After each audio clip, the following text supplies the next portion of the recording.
Greetings and salutations, Spartan fans. We are going to embark on a new skill that really is going to look like an old skill. So we're going to basically take an old skill and call it something new. All right. We're going to take an equation, and you haven't known this until now, but this equation right here, this is an equation that I call a linear equation in standard form. It looks like this. Okay? I'm going to take that version of a linear equation and I'm going to change how it looks. Now we've looked at different equations and we've changed how they look. Okay? And we've done this before, but now we're going to do it in a very specific manner. We're going to change this standard form linear equation into a slope-intercept form of a linear equation. Okay? So we're going to make it so that y is all by itself on the left-hand side of the equation. So I'm going to work with this equation right here and make it look like this. So let's get started. First of all, in order to get y by itself, the first thing I need to do is I need to move this x over to the left-hand side. So I'm going to draw my little line down and I'm going to subtract 4x from each side. Okay? Now, when I do that, these x's go away, and I get 2y equals 6 minus 4x. But I don't want the x term to be at the back. So I'm going to rewrite this. I'm going to rewrite this as 6 plus a negative 4x.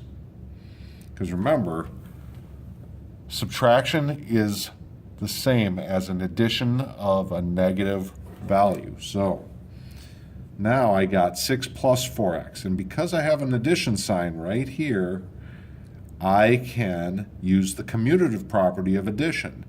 So I get 2y equals negative 4x plus 6. Now that I got that, I got 2y equals negative 4x plus 6. To get the y by itself, I have to divide both sides by 2.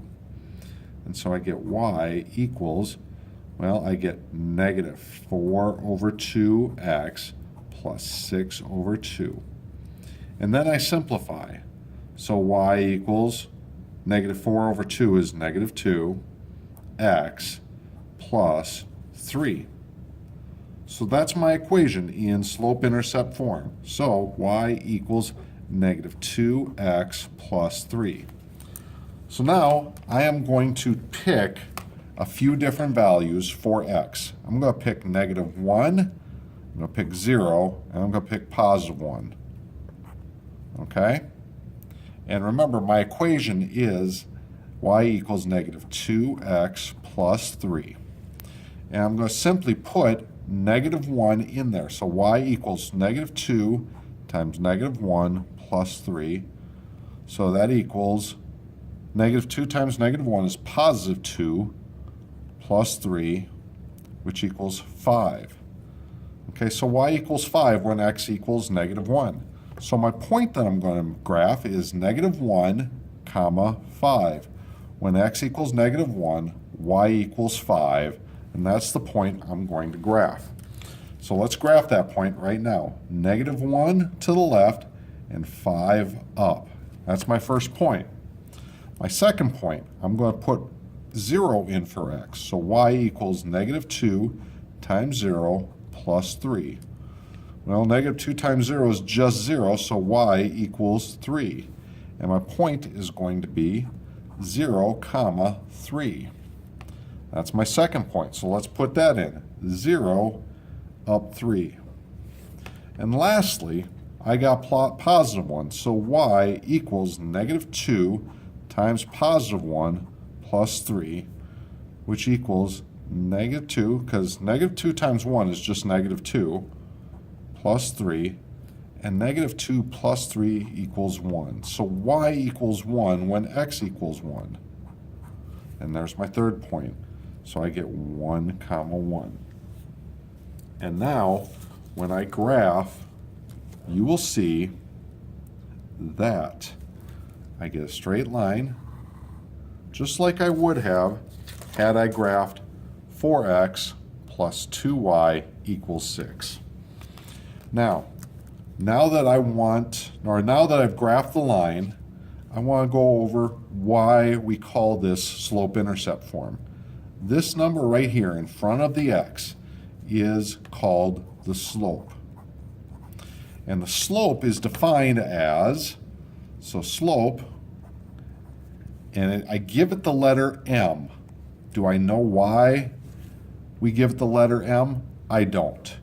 But I do know that m, the definition of slope, is rise over run. What does that mean? Well, rise means how much it goes up or down. So if it goes down, I have a negative rise, meaning it's going down, right? Not going up, but going down. So it's a negative rise. If it was going up, then it would be a positive rise. Okay? Overrun, which is how far over it goes. So how I write that in a formula is I go change in y over change in x. And I don't really like writing this change in a whole heck of a lot. So mathematicians are lazy.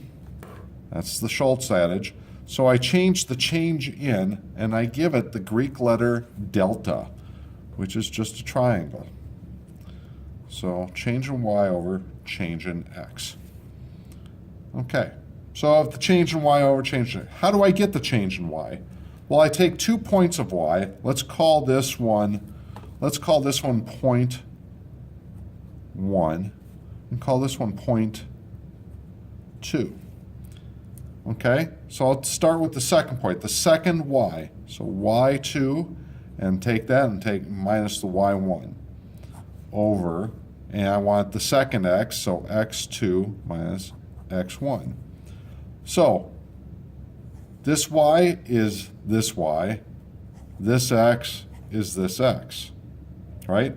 Point 2, point 2, point 1, point 1. Okay, so I get y2 is 3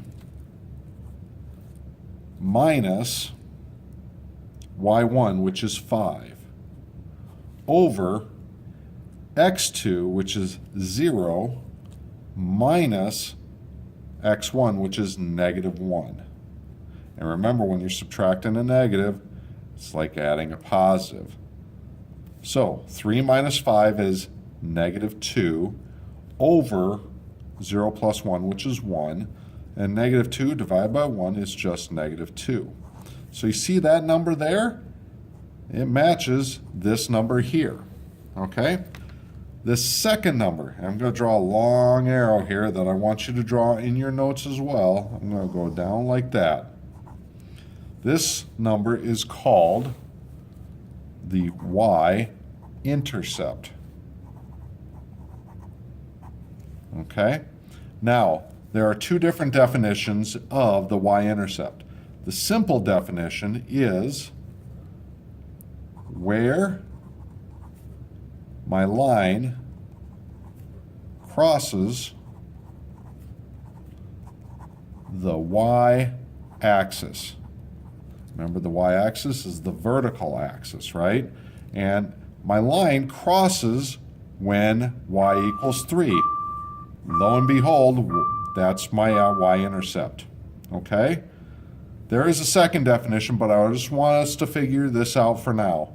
So I have changed this into slope-intercept form. And it makes it very easy for us to graph lines.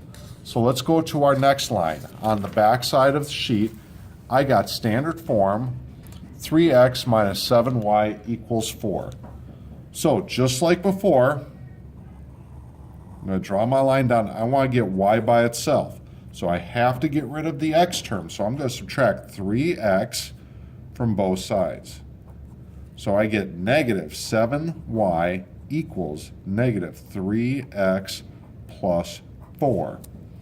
And then I'm going to divide both sides by -7 to get y by itself. So I get y equals -3 over -7 times x plus 4 over -7.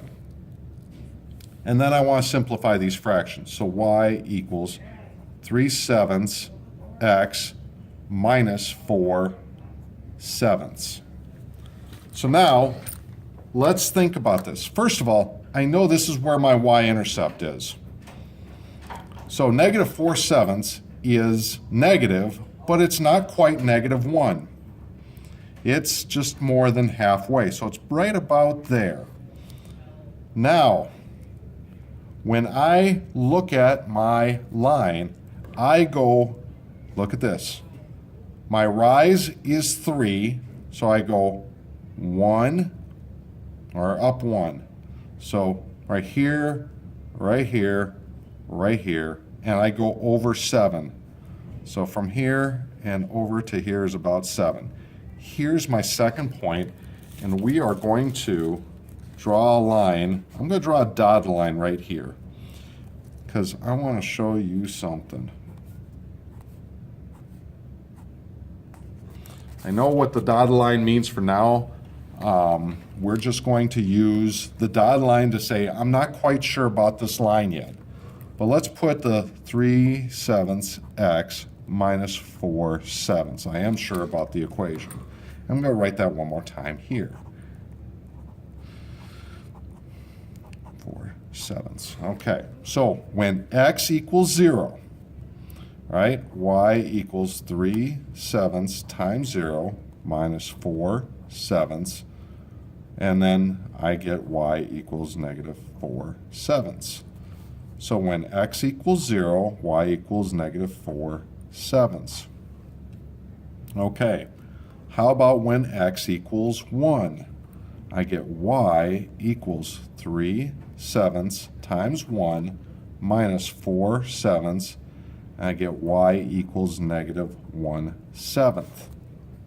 So when x equals 1, y equals -1/7. And then let's do -1 for, let's do 2. Let's do 2. So y equals 3/7 times 2 minus 4/7. So y equals 6/7 minus 4/7. Remember, when you multiply the numerator.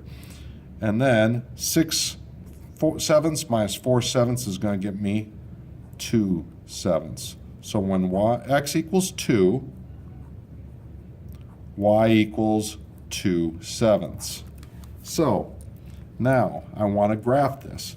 So I got 0 and 4/7 already.